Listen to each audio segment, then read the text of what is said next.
listening to Binder. I'm your host, Ray McManus.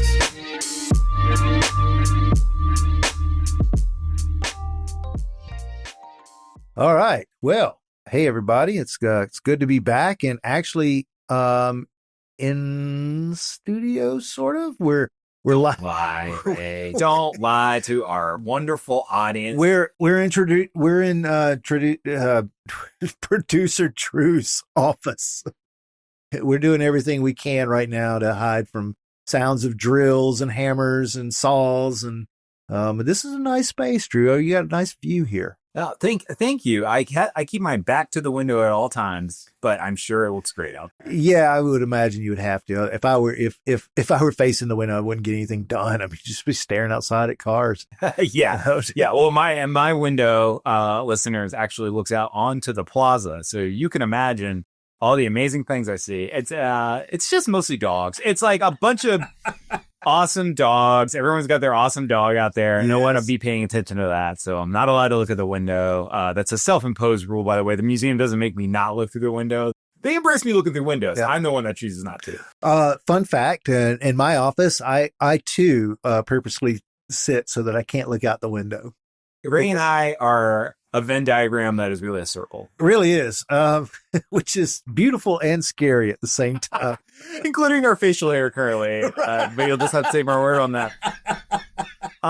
So Ray, I brought you into my office for a reason. I'm in trouble.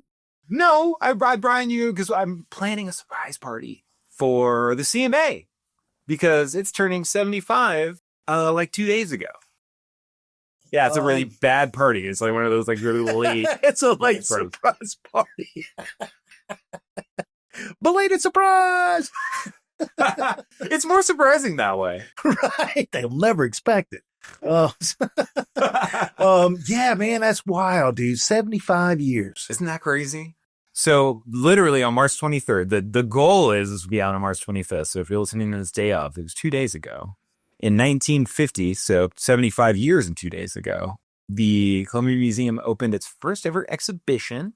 I actually found out what the name of that exhibition was and what it was. It was The Face of American History. It's sort of, dun, dun, dun, dun. Yeah, it's kind of appropriate considering that we're talking about history today. But it was a historical portrait exhibition from the National Gallery of Art. But yeah, 75 years is a very long time. It's wild when you think about how much has changed in this city. Mm-hmm. In America, obviously, but just in this city, in this space, in this museum, 75 years. Yeah. From its inception to where it is now. And where it is now is changing. So it's like, holy crap, man. This is exciting.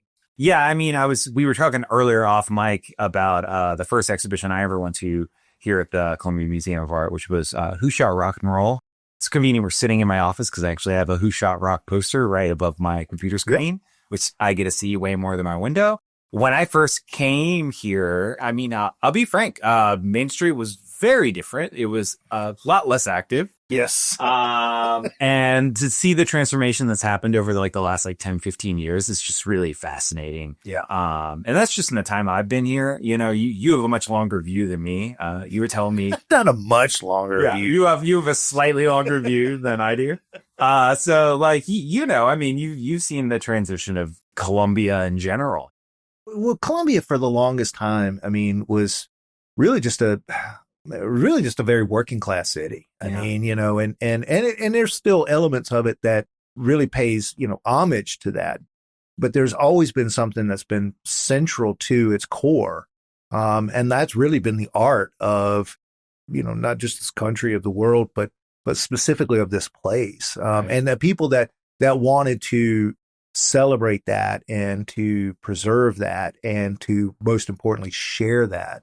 Now, I mean, I love, Lindsay and I love to come down and just, walk around Main Street and get something to eat or come here to the museum, which not only has been integral to the city, but for me personally has been integral to my life. I mean, if you think about it in terms of stretches, of epochs, of decades even, and you punctuate it by the significant moments, right? I think about how much of my life that has somehow been impacted by the museum in very weird in inadvertent ways. Lindsay and I started dating at the museum. She was dancing with Power Company. They would do shows here, and I was really taken off in poetry, and so I would do various things here. And we were together in grad school, and then before you know it, she's dancing and I'm reading in the same space, and so it's a special thing for us to come to the museum and go see the exhibits. Our kids were raised pretty much coming to things here at the museum. So to see the celebration of its existence, it's cool, man. I mean, museum is kind of like the premium date spot, right? Sure, yeah. And I'm using all this as a transition, and Ray's figured it out by now, because I have created a new game today in honor of their wonderful 75th anniversary and our 75th year. And I'm calling it Double Date. Double Date.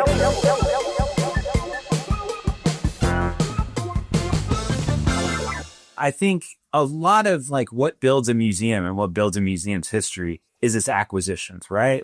What we show is really important to defining kind of who we are as an institution, right? And so we acquire works and we try to like help make those reflect what our audiences want to see, what we think is really important. And also just like, to fill in those like kind of cultural gaps that we might have so we can tell bigger stories about humanity and all of those things. And so today we're going to do, it's really easy. I'm going to give you 2 dates and you just got to tell me which is real and which is a lie. And so I picked a couple of pieces that are sort of some big favorites here at the museum, or some iconic works. And I just need you to tell me which of these dates was the date that we actually acquired this piece for the museum. Oh boy. All right. So getting started here, we're going to start with a pretty monumental work. It's the Botticelli fresco. Never heard of it. Just kidding. Also known as the nativity scene, as baby Jesus. You might have heard of him. And it's actually the only Botticelli fresco in the United States. I don't know if people understand like how monumental of a statement that is. Let me say it again. It's the only Botticelli fresco in the United States, and it is held here at our museum. Mm-hmm. That's a really big deal. And so I have 2 dates here. It is either 1950 or 1954. Oh my God, dude. I'm going to say 1954. Correct. Hey, you did it. Way to go. We got this as our first group of works as part of the Crest collection, which actually came from the Crest Foundation. We received gifts in 1954. We also got some in 1964, and then we got additional works in 1970. So it was like kind of our first 3 decades as an institution. These are really monumental and important gifts that started to make the CMA collection that we all know and love today. So really kind of an important first step for us. Another kind of neat fact about this that you may not know, Ray, and this is from a really early part of my tenure here at the museum, but in 2015, this painting was loaned out. I believe it was probably the only time it's been loaned out by us. And it went to Tokyo for an exhibition called Money and Beauty, Botticelli and the Renaissance in Florence. And because of that exhibition, we were able to get a new frame built for it, which is the one that you see today. So it is that beautiful gold frame that people probably know and love with the Botticelli, but it hasn't always looked like that. And some of our older visitors will remember the older gray frame that it used to sit in. It's just a little fun fact that not everyone knows about that fresco. So this next one is you actually were given the answer to this earlier, Ray. So people may not realize that we record these out of order. And then we pretend these guests come in later, but almost always Ray and I record this part at the very end. The Monet painting that we have here at the museum came to us a little bit later than that piece we talked about earlier. Was it 1964 or 1972? Jesus Christ. I don't remember. 64? You are a more attentive listener than you give yourself credit for. It was 1964, and you are acing this quiz. I mean, along with the Crest collection, it was definitely another piece that helped us legitimize our holdings in like European art here at the museum, which of course is one of our 4 major collecting areas. And, you know, it's definitely a fan favorite. People love the Monet. Yeah. Many people walk in here and immediately ask, where's the Monet? Do they? Yeah. They say, show me the Monet. It's a CMA joke. That is a CMA joke, but it's also true. Speaking of iconic pieces, this last one has become a bit of a very iconic piece for the museum. It's the Chihuly chandelier, which is located on the other side of my office that we're sitting in front of right now. And it's a little bit more recent. So it was either 2008 or 2010. What? You did not make any of this easy, did you? Oh my! I'm sorry, should have said 1974 Yes. or 2010. I thought it was that easy. Like it wouldn't really be much of a. What would the game be? Where would the game be, Ray? If I didn't make it challenging. And that's true. I'm gonna say 2010. Ding, ding, ding, ding, ding. I'm a winner. We have a champion today, folks. We have a champion sitting here in my office because Ray is correct. It was 2010. The chandelier was like fabricated and installed thanks to a lot of help from our affinity group of contemporaries. They raised all the funds for that. So Yeah. big deal to have a Chihuly chandelier here. And in fact, this was the first site-specific permanent installation by Chihuly in the state. Wow. Yeah, not everyone knows that. So now there's one, I think, at the law school has one at the university, but we beat them to it by multiple years. Well, and I mean, but this one, I mean, you know, just we were talking about iconic things. It's iconic to the museum. First of all, you can't come in without seeing it. I mean, it's gigantic and it's right there. But I remember my son seeing it for the first time. He was probably like maybe 7.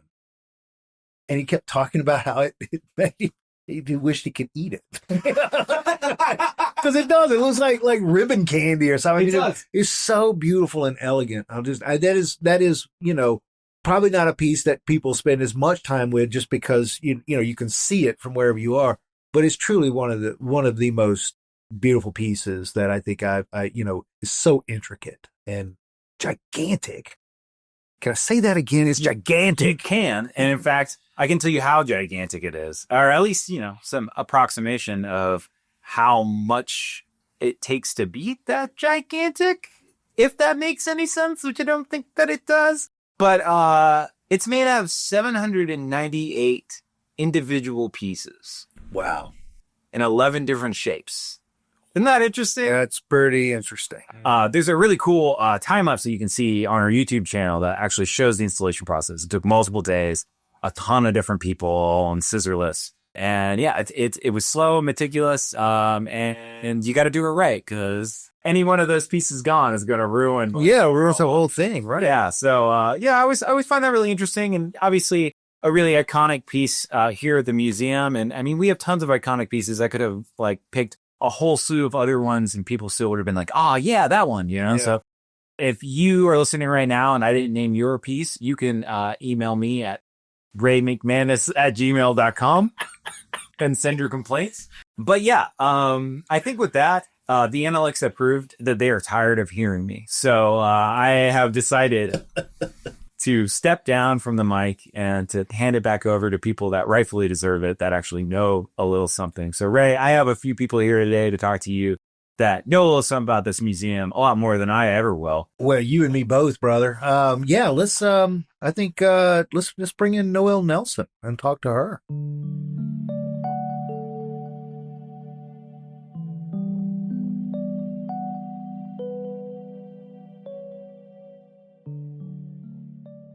All right. Well, I'm here with Noelle Nelson. Noelle, you've been in the museum for quite some time. We're gonna get all of that. But I think let's start from the very beginning here. What is your role here at the museum? Okay. Well, I am the collections specialist. Before this, I was the curatorial assistant. I've also been the assistant registrar.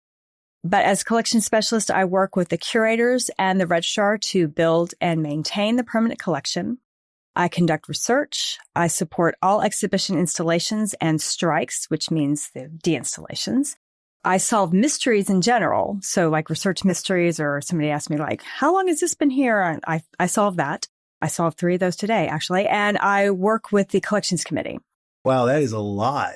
And like I said, you've been here for a long time, right? About 30 years. Wow. So what brought you to the museum? I mean, was it Well, divine intervention? No. My introduction to the museum was in the summer of 94. Tricia Miller, who's then Tricia Pond, who's now the Deputy Director of Collections and the Head Registrar at the Georgia Museum of Art in Athens. She and I were both graduate students at the Art History Department at USC, and we were chosen to be interns at the museum during that summer session in 94. We did the research and designed the layout for the new Ancient Gallery and Glass Gallery to incorporate some newly acquired pieces. And that included choosing the pieces that were displayed and writing the labels. So while I'd been at several museums, I'd never been to the Columbia Museum of Art before. So that was my introduction. And that introduction, of course, was not in this building, right? No, it was at the Taylor House. It's at the Taylor House. Mm-hmm. So, certainly there was massive changes from that location to this location, but were there, what was some of the biggest changes you think? By the time I was there as curatorial assistant, plans to come to this building were already obviously in the works. But we often say the Taylor House was a great historic house, but a lousy museum space for storing art. Storage was wherever we could put it, in the attic, in the basement, in the hallway in between the curatorial offices. And most of the curatorial offices were in the upstairs in the former bedrooms. Wow. My old office was a bathroom. The toilet bowl had been removed, which is nice, right? But the water tank, like the flush water tank, those old-fashioned toilets, you know what I'm talking about? Right, with pole chain. The pole chain was still there. The water tank was above my desk. The pipe had been cut off. But that was above my desk. So that was unique, right? Yeah, that's cool. That's awesome office decor, right? Say. So, yeah. Hey, it's better, though, that it wasn't the other way around. No, that's true. No, I didn't have to, like, my seat wasn't the toilet bowl, right? That would have been even more uncomfortable and weird, but that's okay. But another huge challenge was the delivery of all art exhibitions or just art pieces in general. As we bought them, we had no real loading dock, and sometimes crates that were too large to come through the back door had to be rolled over what was like a rough brick front walk and come through the front door because it was bigger and wider. So arriving here to this building and having this loading dock and this freight elevator was a dream come true for us. Yeah. That's just wild. Because I've only known, I knew about the other space. I mean, I grew up here. I don't really have a whole lot of memory of going in there. So this has really been the only space that I knew. And so when I hear stories about it, trying to imagine how all of this fit into there is mind blowing. It is. So the Taylor House, I mean, that didn't just come to be. I mean, it had to have required a group. And that would have been the Columbia Art Association, right? Right. So the association was founded in 1915 with the goal to provide the citizens of South Carolina Midlands with quality art and cultural activities and exhibitions that would showcase a wide variety of like artistic styles and genres, with the ultimate goal someday being the establishment of a fine arts museum. And some of the charter members included Mr. and Mrs. Bruce Ravenel, Caroline Ginyard, the artist, and Ginyard is a big family name around here. Miss Jeannie Gibbs, another big family name in the state. Mr. and Mrs. E. Dreer, again, another family name. Like, we're going to hear a lot of street names. Anne Hayward Taylor, another street name. Dr. and Mrs. Julius Taylor. And from what I've read, the first meeting was held at the YMCA right down the street from us in January 1916. And membership dues were $1 per year. Wow. They had a lot of fluctuation between the two world wars. They still had a lot of good turnout, but without a central museum building to hold shows in, the association used a wide variety of homes and buildings around Columbia to hold meetings and to hold exhibitions. And then in 1940, the association moved to actually purchase the Hampton Preston property and gardens. Wow. To try to turn that into a museum.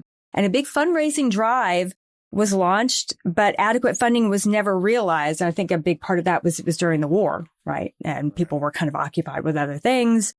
So in 43, all the contributions were returned to the donors and it was abandoned. And then in September of 1949, it was announced that the association would be purchasing the Thomas Taylor property at the corners of Senate and Bull Streets. And then that December, they were more than happy to announce that they hired John Richard Kraft, who was then the director of the Washington County Museum of Fine Arts in Hagerstown, Maryland. And he'd been the director there for 9 years before coming to the CMA. Okay. So that's how it happened. But it took a long time. Wow. To hear all of those names, I mean, which goes back to so much of what I think I love about Columbia. Like I said, when there's somebody who's lived here his whole life, we don't know really all the history of this place. Mm-hmm. You drive on streets, you have no idea who these people were. Mm-hmm. And as an artist, as a poet, to know that so much of what is historical in our city are patrons and supporters of the arts. Right. And really trying to preserve that, which they couldn't have imagined then. I don't know. Maybe they did. I don't know. We will never know what it is today. And then maybe that's why it is so central to Columbia's identity. Talk a little bit about Jack Kraft. I mean, what influence did he have on the direction of the museum? A big one, I think. I really do. Jack graduated from Yale University. He got his PhD from Johns Hopkins University. And then he came to Columbia through a bunch of connections. He was friends with David Edwards Finley, who was then the director of the National Gallery in Washington, D.C. The fact that they were friends and colleagues is very central to how Columbia ended up with the Crest collection. The Crest Foundation had given all of the Crest pieces to the National Gallery. And the National Gallery was, of course, like, this is amazing. Thank you so much. However, we can't keep all of this. So then it was decided, with the Crest Foundation, that they were going to divvy it up to different museums around the country so that the nation could enjoy the gift. This connection allowed Columbia to receive the second largest deposit of the Crest collection after the National Gallery and the Met in New York. Wow. Right. Wow. So basically getting that collection and early on is really what sort of helps shape the museum status, right? I mean, that was a big deal because that was, the first group of Crest pieces came to us in 1954. That was only 4 years after the museum had opened. Wow. So that was huge. That was huge. And Jack was a director from 1950 to June of 1977. So, that was over a quarter century. So by far our first and longest serving director. Right. And wow, all the stuff that he oversaw during that time. A lot. Right. And he knew many other directors and gallery owners and collectors and artists from just not around the state, but around the country, which was good for the museum. And his connections and then his personality led to many, many gifts and the ability to get really good exhibitions brought to Columbia. And our records indicate the museum hosted 1,624 temporary exhibitions between March of 1950, when we opened, and December of 1974. Wow. That's crazy. Crazy. Well, I mean, the Crest collection, which is, it's huge. And like we said, very important. In your opinion, what are some other important acquisitions in the museum's history?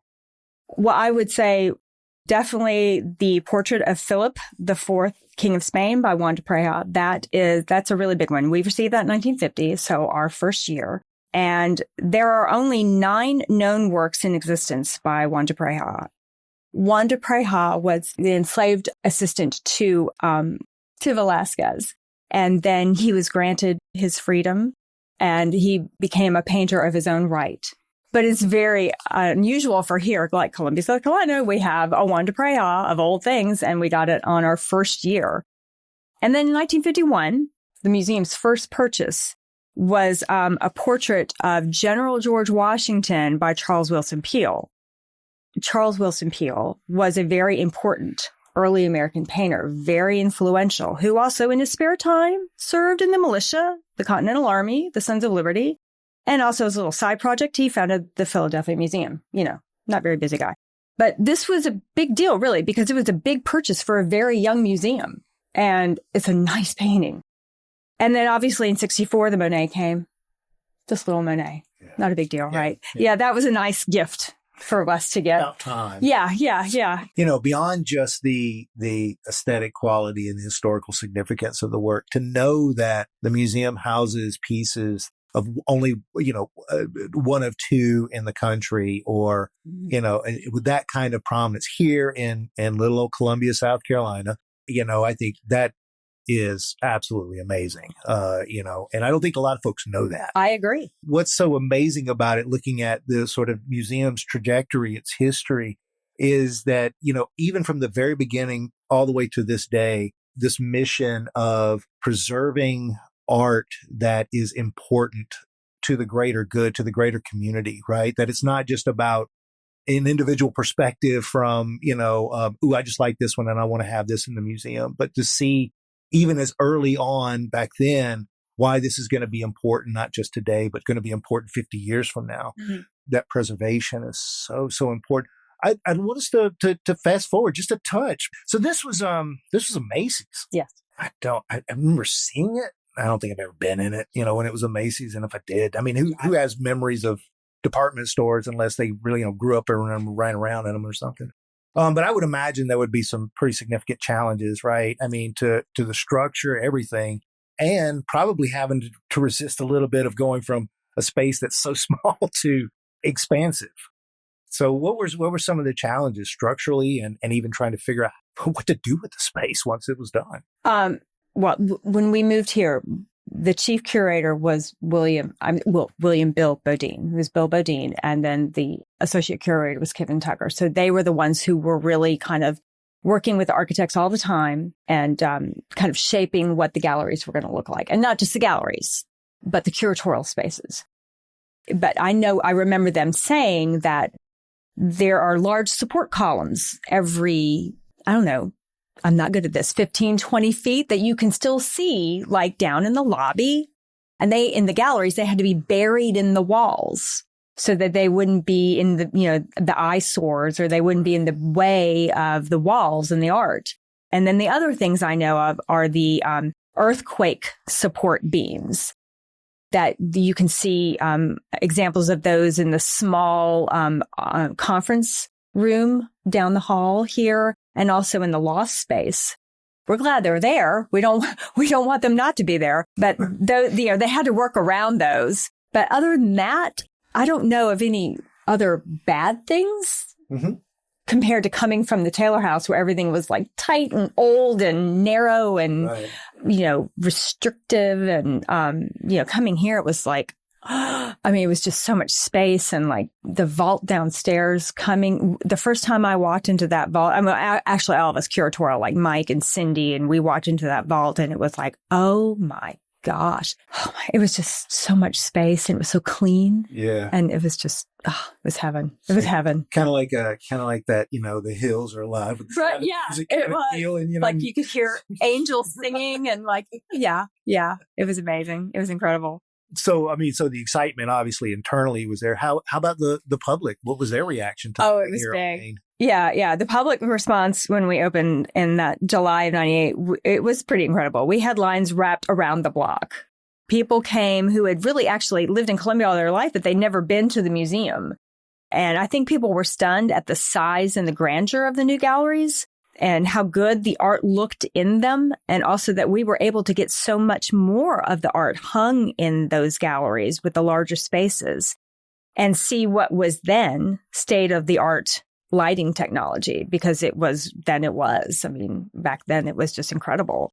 So visitors could really see for the first time what their museum collection had to offer, and really had always had to offer. We just couldn't get it all out, or we could only get a very tiny little amount out, at the old building on the velvet wallpaper. But now, and very soon, we're going to once again have state-of-the-art lighting technology, which is why we're doing another renovation in the best way possible. So it's kind of cool. Here we are again. It's funny, the thought that people probably showed up at didn't know that there was a Columbia Museum of Art. We still see that today, right? I mean, but I think one of the big drivers now, at least have been my experience in the last decade plus, has been just so many amazing exhibitions that have taken place here. Like, I mean, and I don't mean just like, ooh, I'm a fan of art and that's amazing. I mean, like big deal things that we've had here in our little town that we call a city. Can you maybe talk some about some of your favorites? Okay. I will stick to personal favorites. A Perfect Likeness in 2006 was a beautiful, beautiful show. I really love that show. It was mostly made up of miniatures, so little miniature portraits. I've always loved miniatures. I almost did my master's thesis on miniatures, but then my professor made me do something else. But that's okay. That's okay. That's all right. I got my master's, and that's all that counts. But there were miniature paintings and then some period clothing. I thought it was beautifully done. It was beautifully organized. The colors, the layout. It was a beautiful, beautiful show. But, our former exhibition designer, Mike Dwyer, and our current exhibition designer, Dana Richardson, they always knock it out of the park with the color choices and the exhibition design. And that was no exception. I think Cut Costumes in the Cinema in 2016, 2017 was another similar show, costumes, but it was fun. It was really great to see costumes there in the flesh, not, you know what I mean, but like really there, that from these movies that you recognize, and people got all excited, like, oh my gosh, that's, Johnny Depp and blah, blah, blah, wore that. And, Kate Blanchett. And that was really cool. That was a lot of fun to work with too. The courier for that show was just a hoot. She was fascinating. She was just great to work with. That was very popular, and I really enjoyed putting that one up. And then actually the second show we ever put on in this building was called Sandy Skoglund, Reality Under Siege.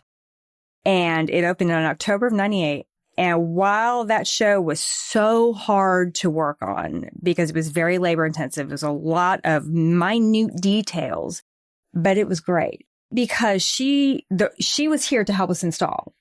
She was wonderful. She was a taskmaster, but she wasn't like, and she was so nice. She knew what she wanted, but she was really great to work with. And she was so kind that she actually wrote each curatorial staff member an individual thank you note after the show and mailed them to us. But that show was made up in part of different little vignettes or scenes that we had to open up boxes of various props and accessories to set these scenes up and create these like little different worlds. And like, so for example, there was cartons of empty eggshells, real eggs that were drained. And we had to place all the eggshells standing up on a big, big platform around ceramic bunnies. And I know it sounds crazy, right? Yeah. But, so there, and there was a vignette, involving ceramic goldfish hanging from a ceiling and on the floor. Then there was the vignette with the, where the floor and the mannequins and all the furniture and the walls were covered in cheese doodles. Real cheese doodles. Thousands and thousands of glued and shellacked cheese doodles. And then we had bags, like big black Glad garbage bags stuffed with extra cheese doodles that we had to pour on the floor and the furniture. And let me tell you that we unpacked bags of those things, and the smell of the powdered cheese was so overwhelming that for days after that show, I smelled it everywhere. And I could not, I stopped eating all cheese doodles, cheese puffs, cheese crackers, Doritos, Cheetos, Cheez-Its, Cheez Whiz, anything like that. I've never touched it again. I can't get near it. It stopped me cold turkey from ever eating another cheese product like that ever again, even before my dietary restrictions. Well, I mean, I've always felt like art will save your life. And it might have done that for you in this particular It might have. It might have, because, oh my God. I mean, ask Mike Dwyer about it sometime. Yeah, that would have never survived in my neighborhood. Oh my Lord. Well, I mean, Noelle, you and I want our listeners to hear me when I say this. You've been in the museum for a long time. You do not look like you've been in a museum. I think you might have started when you were like 15 or something. It's the cold. Is that what that's the joke. It preserves us. It preserves you. Mm-hmm. I think it's because you stopped eating cheese doodles. You have seen a lot, and you have studied up on the history of this institution quite a bit.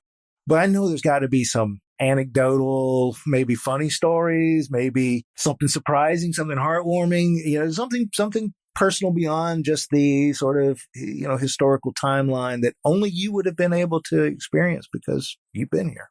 Well, in doing research for this, because I did have to look up some information like on some shows or on Jack Craft specifically before this. So I had my ducks in a row.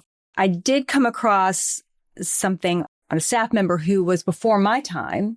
I'd always heard about a former employee whose name was William Blocker, but I had no idea that he was involved in exhibitions.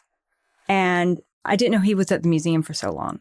An article written in the 1986-87 annual report for the Columbia Art Association, and it was published in 88, showed that Bill Blocker was recognized by the Board of Trustees for his work and dedication at the Columbia Museum of Art since 1959. He first came to the museum on the recommendation of a friend, Catherine Rembert, who was an art teacher and also the head of the Richland Art School, which of course was on the grounds of the museum. He was a Columbia native, an African-American Korean War veteran, and father of 5, and he served in the role of superintendent at the CMA for more than 20 years. And part of his duties at that time included transporting and installing hundreds of exhibitions. Jack Craft held him in the highest regard, saying, quote, "Bill had a keen eye for evaluating how an exhibit went up. He was an intrinsic part of how each work of art was hanging in the museum," end quote. So really, he acted as a preparator back then when the curatorial department was not what we think of the curatorial department being now. There wasn't like a preparator and a registrar. There was Jack, who was the director, and there was David Van Hook, who at that time was the curator. Bill was called upon to hang paintings in the homes of friends and museum members, and then he had to take it easy after a stroke that he suffered in 1978, becoming dock supervisor, managing all incoming and outgoing traffic and deliveries, such as art, exhibitions, and collections for the CMA. So in a way, he was kind of a registrar after that. And Bill was known as the person to go to if you need to know, quote, anything about the museum. I'm not sure when Bill left the museum, but he no doubt had a lasting impact on it, more than I knew until I dug deeper, which I'm so glad I did, because he had a major impact on so many exhibitions, and I had no idea until I dug around. Wow. I know. I'm glad you did that. I am too. And again, I think it goes back to what we're kind of talking about. I mean, how it's so important to find these stories and tell these stories because the museum has character, but the people in the museum is what gives so much of the character to this museum. Mm-hmm. And I think it's so important that people hear the history and hear the stories of so many individuals that collectively have come together to give us this wonderful space that we can enjoy today. I agree. Noelle Nelson is the collection specialist here at the Columbia Museum of Art. She's been working with the museum since her first internship in the summer of 1994 at the Taylor House. She knows a lot, and she is simply amazing.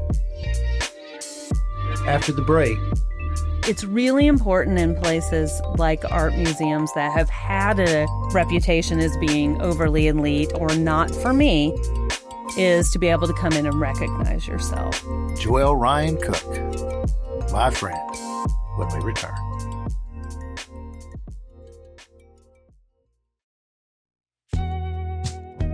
Hey y'all, producer Drew here. When the Columbia Museum of Art began 75 years ago, it did more than just open its doors. It created opportunities, sparked conversations, broadened perspectives, and ignited moments of discovery through art. Over the years, we've expanded significantly. moving from the stately house on Senate Street to the iconic building on Main Street. The CMA isn't just a museum. It's a dynamic hub where art comes alive and everyone is invited to join the experience. But we can't do any of this without the support of our community. And a great way to show your support is by becoming a member of the Columbia Museum of Art. Not only will you receive great benefits like museum admission, early registration, and discounts, but your contribution will directly support initiatives at this museum, such as our public access days, educational programs, and so much more. You can learn more about CMA membership at columbiamuseum.org/belong. Help us continue to bring unforgettable creative experiences for all of the residents and visitors of South Carolina to enjoy for the next 75 years and beyond. columbiamuseum.org/belong. And now, back to the show. Well, welcome back. We are here with good friend Joelle Ryan Cook. Hey, Ray. How you doing? I'm good. Haven't seen you yet this year. Not your fault, my fault. I've been crazy busy. You haven't been doing anything. I know the museum has just been kind of coasting on autopilot. Yeah, you know us, we never do anything. Mm-mm. We're kind of quiet. That's what this whole podcast has been about. I mean, for like 3 seasons, about how we don't do anything at the museum. But I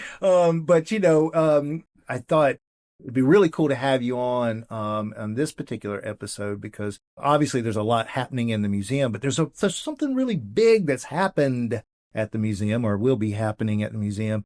There's an anniversary, 75th year anniversary. 75 years, March 23rd, 1950. We opened to the public. That's a trip. I mean, honestly, like if any one of us in this room can live that long, that's like a victory, right? Absolutely. And most people might live that long and really, just survived really for 75 years. But the museum has done a lot of stuff in 75 years. But what is it that's so, I don't know, what's so monumental about a milestone like this? I kind of think about how museums are in what we may call the forever business in a way. Depending on what kind of museum you are, you're acquiring collections and you're caring and you're preserving those collections. And those collections, you don't even always know what the future may bring for them in terms of the kinds of stories they could tell, how relevant they'll be at any given moment in its history and that kind of thing. And I'm sitting here thinking about this idea of the forever and museums. And I think that it's a combination of going, okay, what are we keeping up with and preserving forever? And why are we doing it? And then how do we keep those things relevant over time? And I've been lucky enough to be part of this organization for 3 of those decades and been able to have the long view and feeling really excited about the growth and change and transitions and renovations and moves into how we can better serve our communities. So, yes, you've been involved with the CMA all the way back from Taylor House.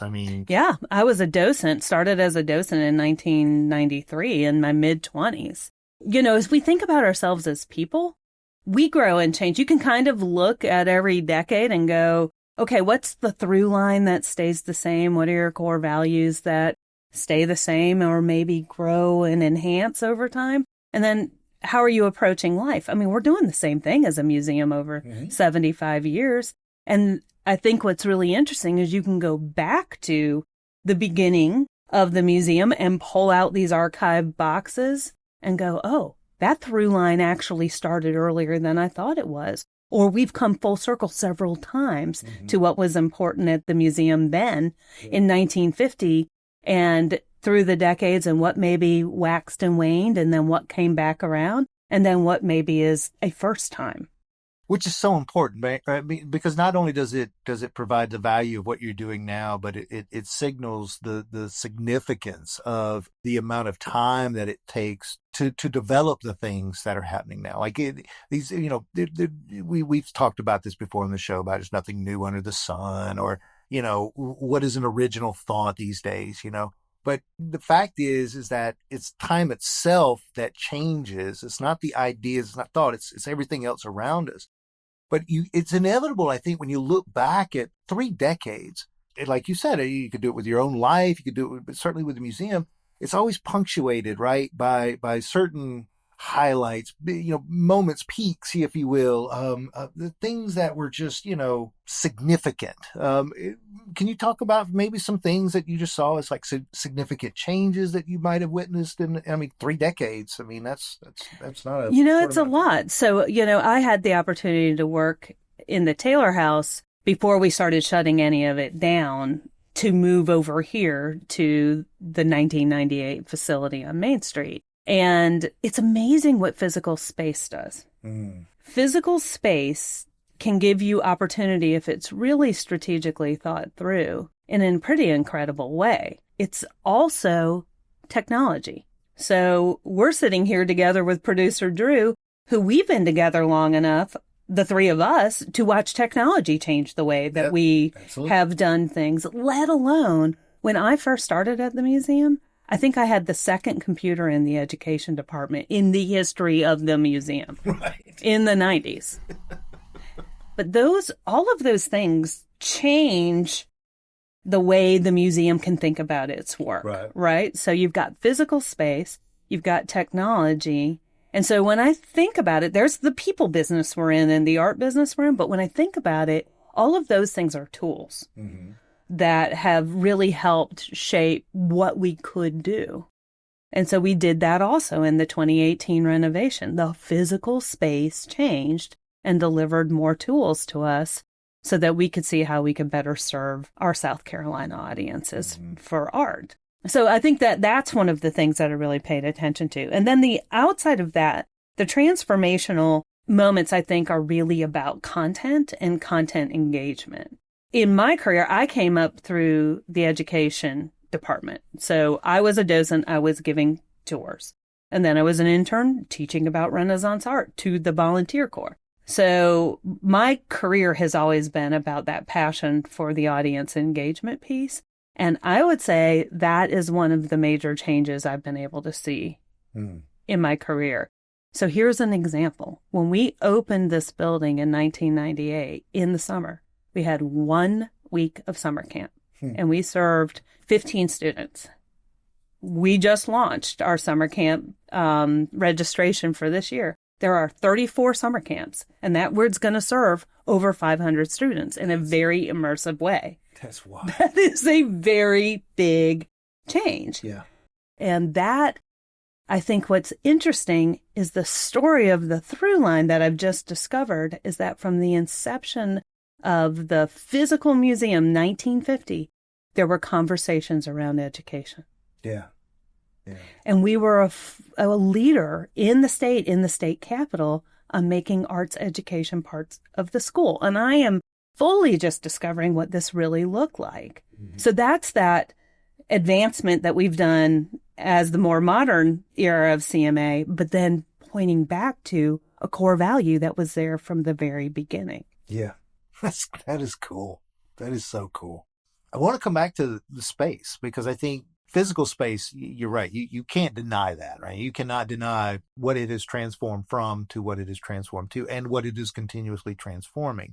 But and I'd say in the last 10 years, the space has moved beyond the walls of the museum, right? The focus on community, accessibility. Can you talk about how that part of the idea of the museum and its trajectory and has helped further the mission of the museum?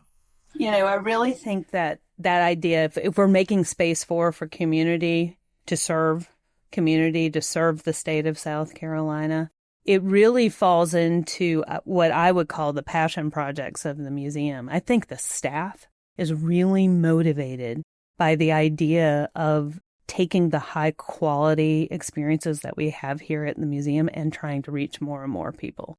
So it's one of those things upon reflection, and I think this has been my whole career, is working toward accessibility and breaking down the idea that art museums are elite spaces. I think I've spent my whole career doing that. you can take a word like accessibility and like, what does that really mean?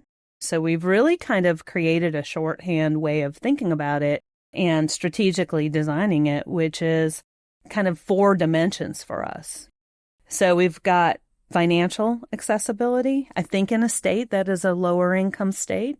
I think in a state that, the traditions of the visual arts are starting after World War II, even though there were painters and there were people there, but public institutions that were allowing for space for people to come and experience really beautiful original work.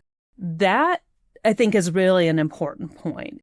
I feel like in my career, it was really about 20 years ago, maybe a little bit before that, where there was the first real conversations on how can there be some consistent financial accessibility. And that's where free Sundays were first brought into place, and then it became free First Thursdays.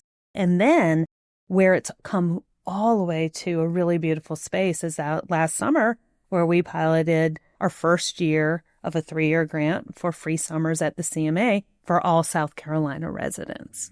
And we saw 2.5 times the attendance during that period. And so we're really excited about the opportunities that we've really had. And we've got a couple months in front of us before we start free summers again. So I'm excited about that. Another dimension of accessibility is something that I think is really important in modern life and has definitely been examined in the last decade, and especially post-pandemic, is this idea of social accessibility.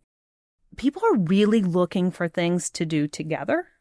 And studies have just come out. I was just reading one the other day that showed that it is a shared experience that most museum visitors, most cultural arts visitors, whether it's performance or it's more exhibit-based, are looking for a shared experience. And one thing that we found, and we saw this over and over again over the summer, is during that free summer, there were multi-generational families coming in. Mm-hmm. And when you can see 3 generations enjoying something together, that's pretty amazing, Or I had regularly people come up to me at some of our programs and say, I'm by myself and I figured this was the kind of program that coming to by yourself would feel comfortable. And that was a really moment of pride for me in the work that our teams do, because you do want that. You want somebody to come in and be able to go, maybe there'll be my people there. So number 3 is cultural accessibility. And I think that can happen in many, many ways. So it can be, what you're interested in, what your family background is, what you've studied, what you've been exposed to in your life. So you want that cultural accessibility too. And I think as an international art museum, we can really, be varied in the kinds of topics we can present, the kind of work we can present, the many centuries we can present. I think we're really positioned to be able to reflect that kind of cultural accessibility. And I think we've worked really hard over the last couple of decades through my career to really broaden the kind of work that you can see in the museum. Then the number 4 is the physical accessibility. So when we think about the physical space, how we set up the space, how we design the space, how we design exhibitions, how we design interpretive materials, that is something that this entire staff is really passionate about, because any one of us could end up with physical limitations.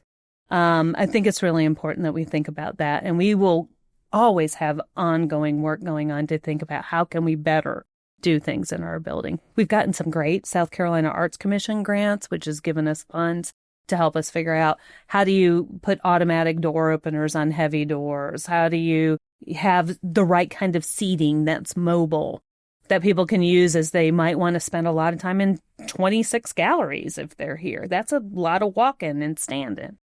And so we're going to keep working with partners like AbleSC, the Arts Commission, and just our own visitors and community partners to see how we can continually improve that physical accessibility as well. I think what you did was you articulated so well one of the things that I've loved about this space. We're just going to keep using the word space because I think, like accessibility, we can define it a number of ways. But on a personal note, for me, it was that social and cultural accessibility that drew me into the museum. Well, didn't draw me into the museum. Sheer just, I want to see what this building is. I'm sure they've got air conditioning. That's what brought me in. But why did I keep coming back? Because I always felt welcome. I felt like, when I go through the galleries, I see art that reflects the people around it. To your point about, especially the international connection, but, African American, Latin American, Asian, there's so many different influences in our own culture that we can see represented in the art here. And then the second thing I just want to bring up, because you said it a couple of times, and it's something that we've been talking about, and then not just in this episode, but in many, is the passion of the staff here at the museum. Is something you can feel. And as one who is very passionate about a lot of things, it's something that makes me always want to keep coming. So that was, I guess a nice moment to sort of reflect on that for a bit. But how, now we're into this pretty, this is a milestone. 75 years is a big deal.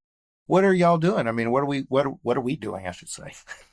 One of the things that I've noticed is that our audiences are more and more being drawn to contemporary art. Mm-hmm. And at the beginning of my career, it was not always true. Yep.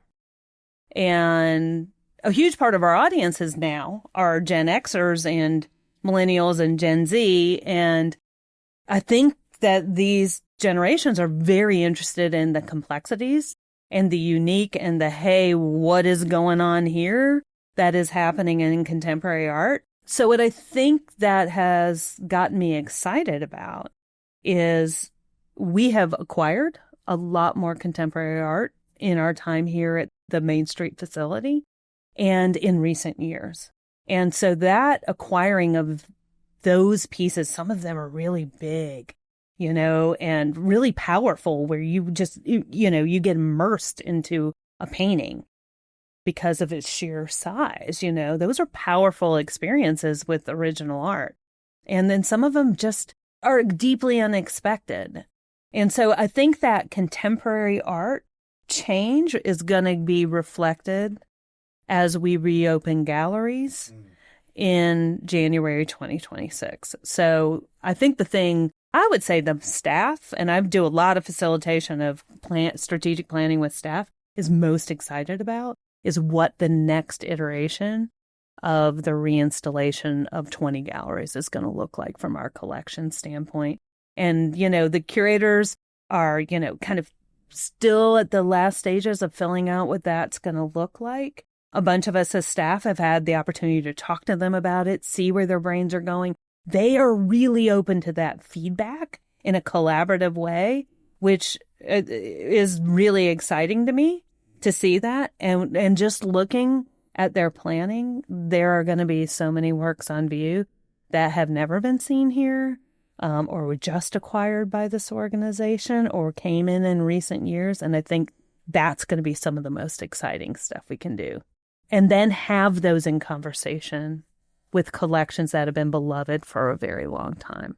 I'm excited just hearing you talk about it. I can't wait. Honestly, I think that too, that helps for so many folks who are coming into the museum, sometimes for the first time, maybe the second time, to know that it breaks that mold of, I think, the idea of what a museum is supposed to be. It's just a place to warehouse history, right? Right. So it's just the same work. So if you came in, we've talked a lot in different episodes. It could be the same work. You can still come to it in various angles and still get new things out of it. But what you're talking about really is bringing in a lot more new things that people just haven't seen. And so I guess what I'm excited about is that, it's going to be like coming into a new space again. It will. I think the other part that's exciting and that I feel like is different when I think about our exhibition program, in my experience, is that we are really coming up with ideas that focus on our own collection, because we've grown it so much. And it's allowed for a whole bunch of varied approaches to the way we can tell the story of our collections. So I'm really excited to see how the collections program or the exhibition program has so much centeredness around our collection. So we will see that in the Sam Gilliam show, which will be opening up in May, in the sense that we have a borrowed show, but we have two newly conserved, really stunning pieces by Sam Gilliam that are going to be in the galleries that are ours. And that was a reason why to choose these shows, right? And then we've got a major exhibition by a South Carolina artist, a Columbia home team guy who graduated from Irmo High School, Rodney McMillan. And so we're doing his first very big museum exhibition, and that will be opening in March 2026, right as we close out that anniversary year. And that's different. So we're able to connect with our own collections and our own artists from the South Carolina area in a way that I don't think we have done as much in recent history. And so I'm excited about that too. Yeah, that sounds really cool. Well, let's have some fun, Joelle. This is the part where I get to ask you about some optimistic, prognostications, if you will, on the museum's future. What would you like to see happen in the museum, let's say in the next 5 years, 10 years, 15 years? We're going to see the collections grow. So we are lucky our endowment has grown, our art acquisition endowments have grown. So we're going to be able to bring more work into our collections. So we're going to see that really ramp up in a way that I did not see in the most of my career. So this is really exciting stuff. The other thing that I think I'm really hopeful for is that these accessibility initiatives are going to bring more and more people in, because we don't want to be a hidden great secret in the middle of the state of South Carolina. We really want people to see this as their place and to be able to come in. So I think we're going to be able to serve more people with the good work that the team members here do at the museum. These exhibitions are high quality, the collections are high quality, and the programs are great. So more community collaboration, but more people taking an advantage of that kind of thing. I think that's what I'm most looking forward to in the next 5 to 10 years.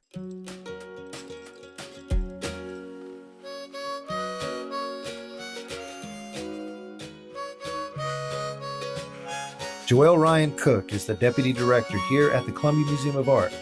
If you want to learn more about the museum's 75th anniversary or any of the topics we've discussed today, you can visit our website at columbiamuseum.org.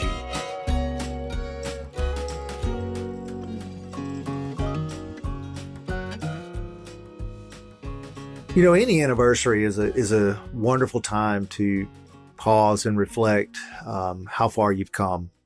I think that, when you look at any journey, any destination that you've reached, you are going to experience things along the way that, because of the course of the day-to-day, you're not going to have sometimes a whole lot of time to reflect. Maybe that moment didn't seem like it was all that significant. It was just a normal Wednesday or a normal February.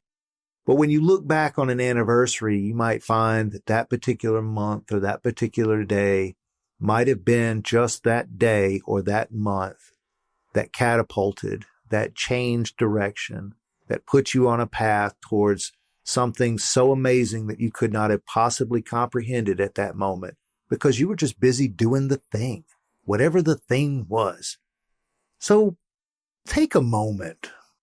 And it's always good to do it when you hit those magical years, 5 years, 10 years, 20 years, 50 years, 75 years, which is platinum, right? Take that moment, reflect, see how far you've come, and enjoy it. You've been listening to Binder, a production of the Columbia Museum of Art. Today's episode was hosted by me, Ray McManus, produced and edited by Drew Barron, with special assistance from Joelle Ryan Cook. For more information about CMA exhibitions and programs, visit our website at www.columbiamuseum.org.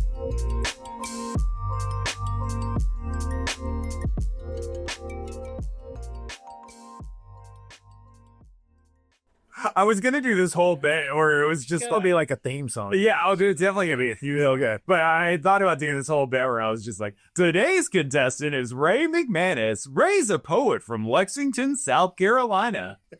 He enjoys long walks on the beach. And poking dead things with a stick. Yeah. And there's our outro.